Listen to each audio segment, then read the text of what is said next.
Today's Sunshine Note is titled, The Day of the Belt.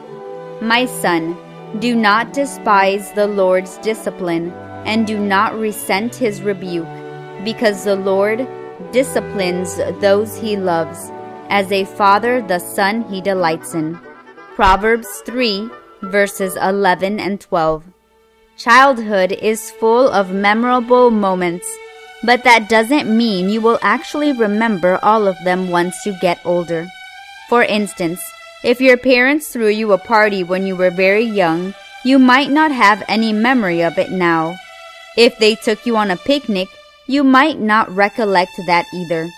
But if they spanked you, I have a funny feeling if you are anything like I am, you probably do remember that.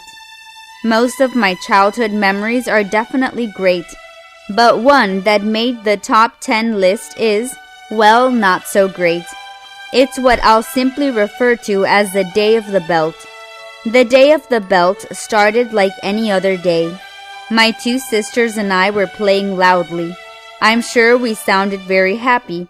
Actually, maybe we were fighting and seemed completely unhappy. Those details are a little fuzzy, so we won't worry about that. Nevertheless, at some point during the Day of the Belt, we disobeyed our father. You probably see where this is headed, but if you can't, I'll tell you. It's hurtling toward a father whipping his belt out of his pant loops and charging toward 3 disobedient girls. As he came toward us, we scattered. Divide and conquer, right? Wrong. I ran toward my sister's room with a masterful plan to hide under her bed, but it unraveled when I got there and realized her wooden bed frame went all the way to the floor. There was no under the bed, and I didn't have a plan B. You can imagine the rest of the Day of the Belt. Let's just say we learned a lesson then and then we remembered it.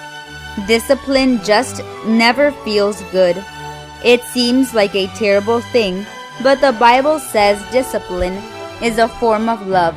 In fact, it even declares the person who gets disciplined is fortunate and blessed.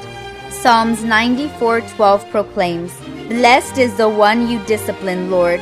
When you sense the Lord is disciplining you, remember, He is doing it because He loves you, not because He wants to hurt you. Live it out. Are there things God or your parents are trying to teach you right now? If so, what do you need to do to cooperate with them? Pray about it. Thank God for loving you enough to discipline and correct you. My son, do not despise the Lord's discipline, and do not resent His rebuke, because the Lord disciplines those He loves, as a father the son He delights in. Proverbs 3, verses 11 and 12. May God bless you today.